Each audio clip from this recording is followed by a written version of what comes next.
When we think about the future of food, our minds usually jump to high-tech labs, maybe some gleaming machinery. But what if one of the best solutions for sustainable farming wasn't new at all?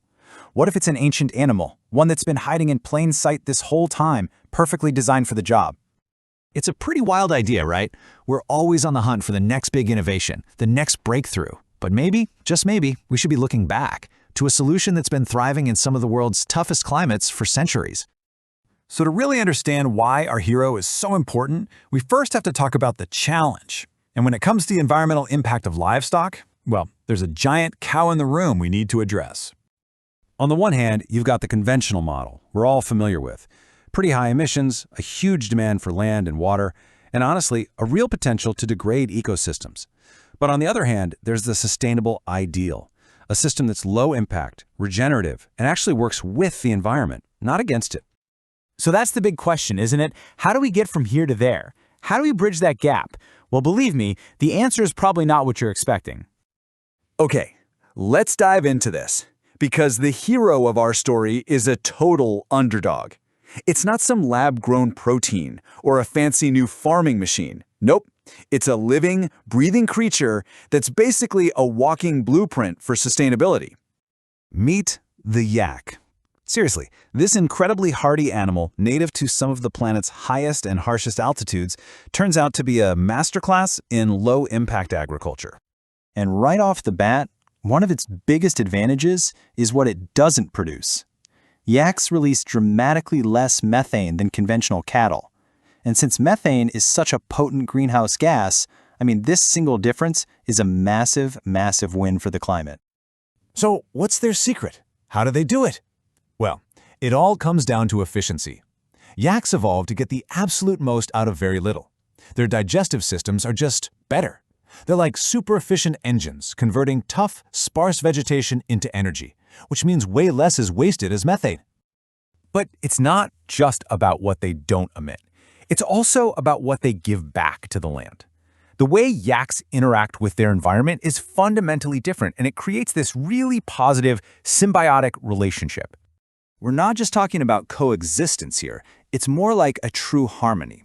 Yaks don't just take from the land. They actively improve the soil, they support local biodiversity, and they use land in a way that's incredibly efficient. It's a net positive for their entire ecosystem. Check this out. It's a perfect regenerative cycle in action. Yaks are picky eaters, so they graze selectively, which prevents overgrazing and lets pastures recover. And at the same time, their manure acts as a natural fertilizer, putting nutrients right back into the ground. It's this beautiful, closed-loop system that doesn't just sustain the land, it makes it healthier. And because yaks actually belong in these mountainous ecosystems, their presence doesn't throw everything out of whack. They coexist with native plants and wildlife. This helps maintain biodiversity instead of crushing it, which, as we know, can be a huge issue with non-native livestock. And this might be the most crucial point. Yaks don't compete with us for prime real estate. They thrive on what's called marginal land, places that are too steep, too cold, or too dry for growing crops. This frees up our most fertile land for what it does best, growing food for people. So, all of this, it all leads to our next point. Yaks are basically masters of efficiency. They are perfectly adapted to do more with less, which, let's be honest, is the absolute cornerstone of sustainable farming. Just look at this side-by-side comparison. The contrast is, well, it's stark. Yaks need less water. They live on natural forage instead of resource-intensive feed, and they are literally built to withstand extreme weather. That resilience means less infrastructure, less human intervention, and a much, much smaller resource footprint overall. This quote from one of our sources really hits the nail on the head. The yak's adaptability means less energy, feed, and water are required, making them a sustainable choice. It's really that simple. Their natural toughness is the secret ingredient to their sustainability. Okay, so let's zoom out. What do we do with all this information? What does the humble yak actually tell us about the future of how we produce our food? Let's just boil it all down to 3 key takeaways. First, yaks have a lower carbon hoofprint. Second, they practice regenerative land use just by being themselves. And third, they are incredible resource sippers. They just do more with way less. They offer a powerful model for a more harmonious way of farming.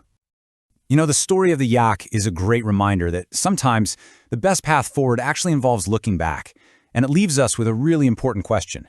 What other ancient wisdom, what other natural systems are out there just hiding in plain sight, waiting for us to pay attention, that could help us solve some of the biggest challenges we face today? Want to raise healthy, profitable yaks without beginner mistakes? Get How to Raise Yaks by Gerard Dawn, your step-by-step guide to successful yak farming. Link below.